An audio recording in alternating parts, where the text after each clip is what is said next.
Boa tarde. RN fica abaixo da cobertura vacinal contra o sarampo. O governo reforma 2 dezenas de escolas da rede estadual de ensino. Projeto social no bairro das Rocas incentiva crianças e adolescentes a jogarem futebol. Seguro para smartphones cresce após aumento de roubos em todo o país. Meu convidado hoje é o presidente estadual do Partido Novo, Fábio Macedo. O partido fará convenção na próxima sexta-feira e só terá candidatos a deputado federal no Rio Grande do Norte. Quarta-feira, 18 de julho de 2018, eu sou Diógenes Dantas. O RN Acontece está começando.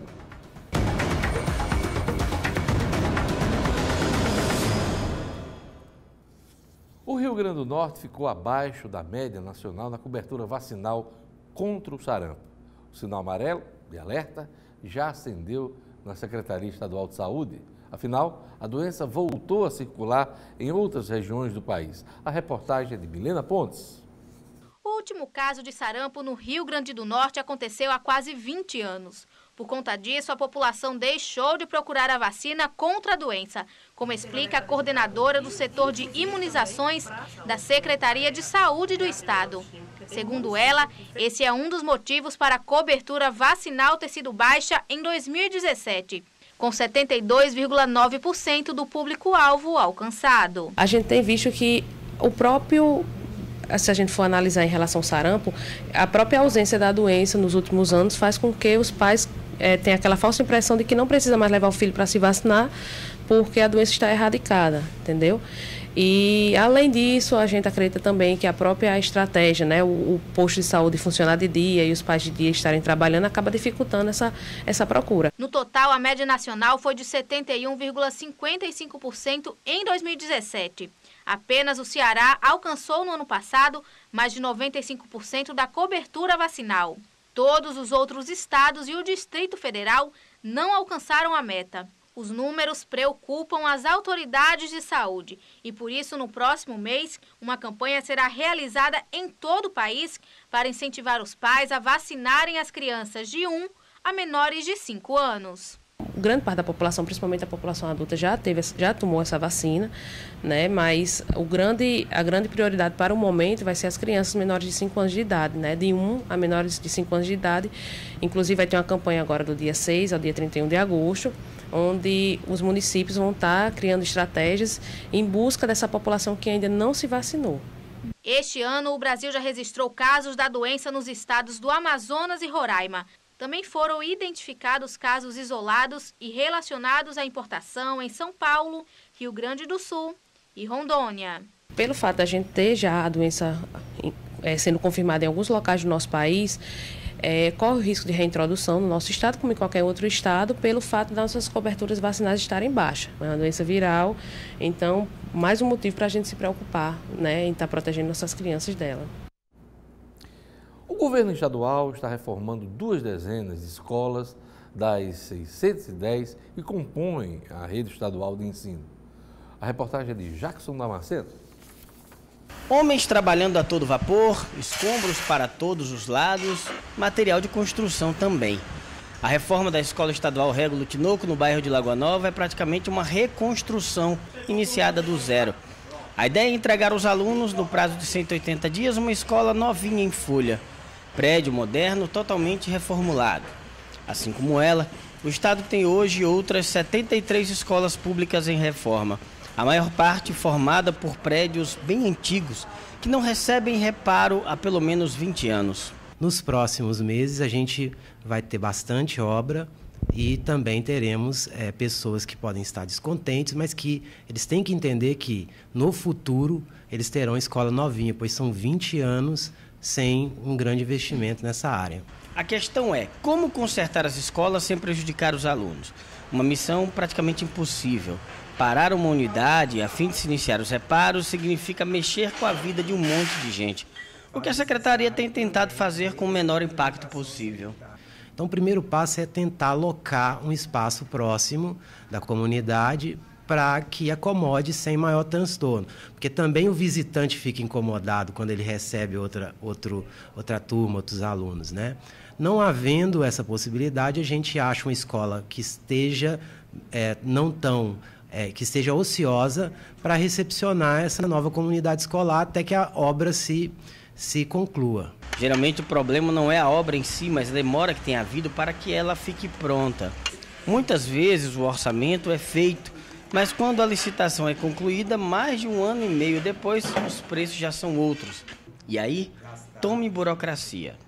Um problema que o governo sempre enfrenta é quando a empresa contratada desiste da obra no meio do serviço, abandonando tudo. Isso tem acontecido com uma frequência maior do que se imagina, sempre representando prejuízo e uma grande perda de tempo. Só para se ter uma ideia, atualmente 10 quadras estão com os serviços abandonados aqui no estado. Atualmente o governo tem enfrentado protestos de alunos da escola Ari Parreiras, no Alecrim, que também está sendo reformada. Eles foram relocados em outra escola, no mesmo bairro, a Calazans Pinheiro, mas que recentemente foi interditada pela vigilância sanitária. A vigilância sanitária apontou algumas questões que precisam ser levantadas e interditou a escola. Uma vez sanadas, as aulas continuam. Nós pedimos à empresa que resolva esses apontamentos da vigilância para poder reabrir, mas a obra de reforma continua. Veja a seguir. Projeto social no bairro das Rocas, em Natal, incentiva crianças e adolescentes a jogarem futebol. Seguro para smartphones cresce após aumento de roubos em todo o país. O RN acontece e volta em instantes.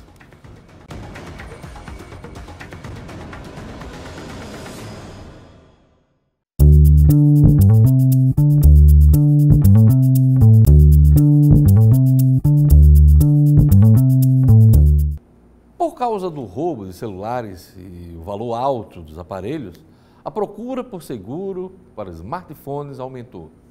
Mas é preciso tomar alguns cuidados antes de fechar contrato para garantir uma boa cobertura. A reportagem é de Michele Trombelli. No ano passado, pelo menos 1,5 milhão de celulares foram bloqueados pela Anatel depois de roubos e furtos no país, 20% a mais do que em 2016. Aqui, a vítima arrisca a vida e não entrega o smartphone. Você já teve o celular furtado ou roubado? Já. Estava na estação esperando, estava chamando o Uber, estava esperando e chegou e levou. Olha, esse já é o meu 5º celular. Os outros todos foram roubados? Foram todos roubados. O Vitor faz parte das estatísticas mais recentes. Há 10 dias, o aparelho dele foi levado em um assalto. Mais de uma semana parado, um prejuízo de mais ou menos R$ 1.800, assim, fora o tempo que você fica sem trabalhar, né? O celular novo acaba de chegar, mas desta vez ele não pretende utilizá-lo antes de contratar um seguro. Apareceram aqui pelo menos 2 opções, estou pensando ainda qual a melhor forma e qual dos 2 eu vou pegar. E é justamente esse o caminho que muitos brasileiros têm feito para poder andar um pouco mais tranquilo com seu smartphone. Não à toa, o mercado de seguros para celulares não para de crescer no país. Em 2017, o setor faturou 70% a mais do que no ano anterior, segundo a Federação Nacional de Seguros Gerais. Já são 2,5 milhões de aparelhos segurados no país e a expectativa é que esse número praticamente dobre até o fim do ano. Em geral, os seguros custam de 20% a 30% do valor pago no celular e a recomendação é que ele seja feito pelo menos no primeiro ano de uso para valer a pena. No caso de furto, é preciso ficar atento ao tipo especificado no contrato, se simples ou qualificado. Se o sujeito só bateu o teu aparelho de celular, não tem nenhuma evidência de rompimento da bolsa para roubar, para furtar. Esse é o furto simples. E o furto qualificado tem um rompimento de obstáculo. Arrebentou a casa para roubar o aparelho, arrebentou a bolsa, o zíper rasgou a bolsa para roubar, para furtar. A maior parte dos seguros inclui apenas cobertura em território nacional e vários outros detalhes devem ser analisados antes da contratação. Observar os riscos cobertos, os riscos excluídos, o valor, o preço do prêmio que vai ser pago pela cobertura e especialmente o preço da franquia, o valor da franquia. Guardar a nota fiscal do aparelho para que não haja problema no momento da indenização. Você tem seguro no celular? Não. Hoje eu tenho. Antes eu não tinha. Tinha um mês que eu tinha comprado e não coloquei seguro. Agora nesse eu coloquei seguro porque não dá para ficar sem seguro. Eleições 2018. A vida não está fácil para os caciques da política. Li hoje do Globo que o senador Aécio Neves, do PSDB de Minas Gerais, já indicou a colegas mineiros que vai disputar uma vaga de deputado federal na eleição de outubro. Aécio é réu num dos processos da JBS, o de ter recebido 2 milhões de reais do Joesley Batista, e é investigado numa série de inquéritos da Lava Jato. Quem diria, hein? Há 4 anos, esse cara recebeu mais de 51 milhões de votos na eleição presidencial, perdendo a cadeira do Palácio do Planalto por uma diferença de apenas 3% dos votos válidos. Apesar de aparecer em segundo nas pesquisas para o Senado em Minas Gerais, o senador tem apresentado um alto índice de rejeição que inviabiliza o projeto majoritário. Algo parecido ocorre no Rio Grande do Norte. Os senadores Garibaldi Alves Filho e José Agripino Maia aparecem como principais nomes da eleição para o Senado, mas amargam altos índices de rejeição. José Agripino Maia foi mais pragmático diante das dúvidas ou dificuldades de uma reeleição. O líder do Democratas decidiu concorrer à Câmara dos Deputados. Esse reposicionamento político eleitoral está em curso e seus efeitos podem ter reflexos significativos na chapa majoritária que junta PDT, MDB, Democratas, Podemos e outras legendas. Já Garibaldi Filho teve um nome ventilado para a Assembleia Legislativa, mas manteve o projeto original de reeleição. Garibaldi sempre foi bom de voto, mas terá de enfrentar uma eleição diferente, sem Henrique Eduardo Alves disputando, por exemplo, uma eleição incerta e até certo ponto hostil aos políticos tradicionais. Nem na derrota para Vilma, governo, Garibaldi enfrentou tantas dificuldades eleitorais. A velha política tenta sobreviver nos novos tempos de curtição, compartilhamento e de likes ou não no processo eleitoral. Um projeto social no bairro das Rocas incentiva crianças e adolescentes a jogarem futebol. O problema é que os atletas não têm condições de comprar o material adequado e até as caneleiras estão sendo improvisadas com papelão. Veja na reportagem. O time Palmeiras das Rocas existe desde os anos 50, realizando um trabalho social com comunidades carentes da região. Ao todo, quase 150 crianças e adolescentes entre 7 e 17 anos treinam todos os dias. Todo o material foi doado, inclusive uniformes e chuteiras. Os alunos revezam os itens, mas tem horas que alguns acabam jogando até mesmo sem meias e sapatos. Tudo para não deixar de praticar o esporte. Eu aproveitei os meninos para trazer para não ficar sem para não ficar na rua, né? E acompanhamento da escola, sabe? O mais importante é o estudo. Quando estão com nota baixa, a gente... Olha, vamos melhorar as notas, vai ter um torneio, fazer um amistoso, não vai poder participar se não melhorar a nota. Mas para participar de campeonatos, o treinador explica que a caneleira é necessária. Por não terem condições de comprar o item, o treinador teve a ideia de fazer as caneleiras improvisadas com papelão. Por que tem que usar caneleira na hora dos jogos? Para proteger, para não se machucar. Para não machucar a canela.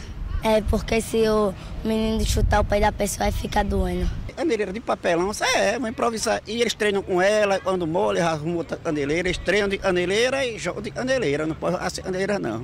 Por não possuir nenhuma ajuda financeira, ele pede a colaboração e doação desse e outros itens de futebol para continuar dando andamento ao projeto.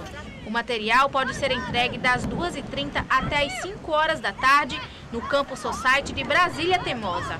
O contato também pode ser feito através dos telefones 98811-4115 ou 99642-9470. Clédson já participou do projeto quando criança e hoje apoia o filho de 8 anos a continuar no esporte. O esporte na vida da criança, para tirar o menino do meio da rua, em vez de ele estar na rua, ele está fazendo o esporte para seguir com a educação do filho.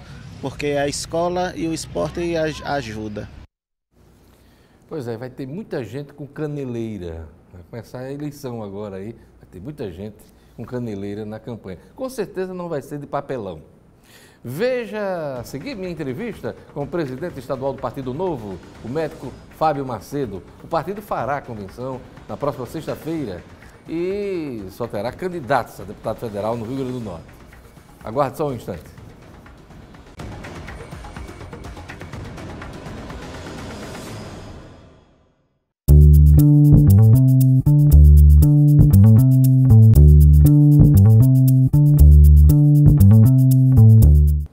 O Partido Novo é um dos primeiros partidos a realizar sua convenção partidária. Será na próxima sexta-feira, dia 20, na abertura do prazo que a Justiça Eleitoral estabelece para as convenções. No Rio Grande do Norte, a legenda só terá candidatos a deputado federal.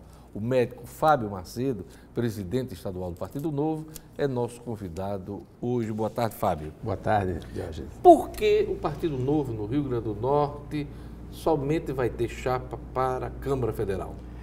Primeiro porque havia uma compreensão que o nosso projeto é um projeto que está sendo construído com muito cuidado e muito carinho. Então, a gente não tem uma infraestrutura que permitisse, no desenho original, candidaturas em várias esferas. Por exemplo, para governador, a gente definiu no Brasil que escolheríamos apenas 4 estados que estivessem melhores organizados para isso. Então, dos 27 estados, quer dizer, 26 estados e o Distrito Federal, apenas 4 estados terão candidatura ao governo. Exato. Né? Minas Gerais, São Paulo, Rio de Janeiro e Rio Grande do Sul.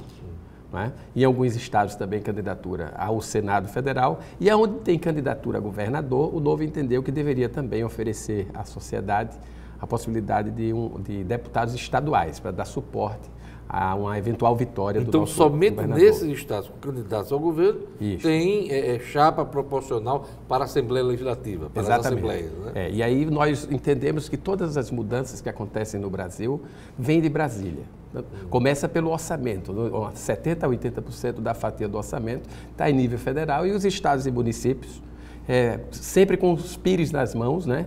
Emendas parlamentares e os políticos locais, transformando esta possibilidade de traficar recursos como uma moeda eleitoral, o que nós, do Novo, entendemos, Diógenes, que vai na contramão do que nós defendemos de um estado e de um município com mais autonomia, que tenha mais recursos, né, do que a gente ficar sendo, no meio do campo, um político que está aí há 20, 30, 40 anos, traficando recursos de Brasília, tá? Trazendo recursos de Brasília para oferecer para suas bases parlamentares, o que nós entendemos que isso não constrói o futuro. O termo não é muito forte, não, traficando recursos. Ou transitando com recursos, né? Eu acho que, inclusive, numa reforma administrativa futura e fiscal, esse recurso não deveria estar sendo, vamos dizer, transitando, talvez a palavra mais adequada, transitando para um lado e para o outro, e, infelizmente, isso gera, sem dúvida nenhuma, moeda de troca. E a moeda de troca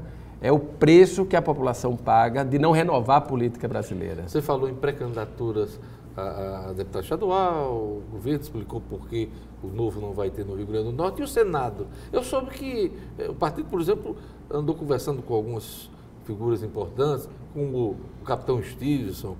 O que é que houve realmente, Fábio? Na verdade, nós, como líderes partidários, conversamos com pessoas que admiramos, né? O capitão Stevenson, por exemplo, é uma pessoa que nós temos muito respeito pelas ações que desenvolveu diante de atividade pública, o que, infelizmente, muitos que exercem atividade pública não executam. E no caso da Lei Seca. No caso da Lei Seca e outras atividades que desenvolveu, a gente sentou para conversar, assim, muito mais com a ideia de hoje de apresentar o projeto, mostrar os valores, os princípios do Novo, e a gente conseguiu passar uma mensagem muito positiva e também vice-versa, tivemos uma mensagem momentânea também. Não houve nenhum entendimento, no caso de Stevenson e com outras figuras também. Né? Seguramente. A gente, na verdade, o nosso trabalho vem sendo feito exatamente para apresentar o projeto Novo a figuras que nós admiramos, e o capitão é uma dessas pessoas que temos uma admiração não apenas pessoal, mas quando você faz uma avaliação dentro do nosso próprio partido, muitos princípios e valores que o capitão Stevenson defende, exatamente o Novo defende. Então, nada de anormal da gente fazer encontros republicanos, totalmente transparentes, para apresentar um projeto e também conhecer as ideias do capitão, do Stevenson e outras personalidades que já nos abordaram e nos procuraram. As portas do Novo estarão sempre abertas às pessoas que confluem com as ideias e não estarão abertas, obviamente, para pessoas que já tiveram oportunidade na vida pública e não desempenharam um bom papel. O Partido Novo só terá candidatos a deputado federal no Rio Grande do Norte. Qual é a meta nacional, Fábio? A meta nacional é nós elegermos, nós tivemos um processo seletivo, né, de 1.400 pessoas para esse pleito de 2018. Em todo o país? Em todo o país, com a banca de 40 examinadores que eu fiz parte, e apenas 35% foram aprovados, né, depois de 4, 5 meses de intensa atividade. E o que é que reprovou essa turma, Fábio? Olha, Diógenes, assim, no modo geral. No modo geral, a questão muito mais no ponto de alinhamento, né? Por exemplo, nos princípios éticos e morais, boa parte desse grupo tinha um afinamento legal, né? Até porque para ser filiado do Novo tem que ser ficha limpa, né? Então, mas quando a gente vai para a discussão sobre alinhamento, vou dar um exemplo. O que é que você pensa sobre a máquina do Estado? Você acha que o Estado tem que ser dono de 180 empresas estatais que só servem aos políticos e ao rodízio dos cargos? Então, esta demanda a gente abordou, sim, e fora isso também, como cada candidato encara, por exemplo, o fim dos privilégios. Por exemplo, cortar na própria carne. O candidato novo tem que abrir mão de, no mínimo, 50% da verba de gabinete e do número de assessores, a exemplo do que ocorreu já nos municípios que nós já temos vereadores. E isso já está ocorrendo na prática. Já está ocorrendo na prática. Os eleitos da eleição municipal, né? Exatamente. E um detalhe importante que o Novo criou no Complice é que cada candidato, durante a campanha, ele assina um termo de compromisso parlamentar. Esse termo de compromisso vai ser cobrado pelo diretório, no caso do Estado, Fábio Macedo e a sua diretoria.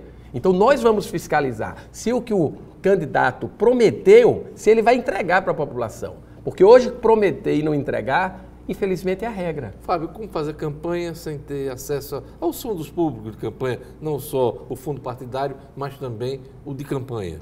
Exato, esse é um grande desafio, Diógenes. Agora, nós entendemos que hoje existe um mecanismo de comunicação, não apenas tradicional, que está aberto a essa discussão, mas a sociedade está absolutamente aberta à renovação. Agora, renovar não é apenas trocar nome e sobrenome. Renovar é trazer novos métodos. Então, a gente acredita muito, Diógenes, nas redes sociais como a nossa grande ferramenta de levar os nossos pré-candidatos, Jaime, o Cristiano, a Rose, a Alaide e o Giordano. São 5 pré-candidatos, esses nomes, para serem apresentados à sociedade. Convenção quando? Convenção dia 20 de julho, às 19 horas. Nós vamos fazer a convenção vai ser técnica e depois disso, provavelmente faremos um lançamento dos candidatos aí agora aprovados. É isso aí. Eu queria agradecer a presença de Fábio Macedo, médico, presidente estadual do Partido Novo, que prestou as informações aqui sobre a convenção do partido. Obrigado, Fábio. O RN Acontece vai ficando por aqui. Obrigado pela audiência. Siga com a programação da Band Natal. Vem aí o Robson Cidadão. Veja a reprise do RN Acontece no portal nominuto.com. A gente volta amanhã. Até lá.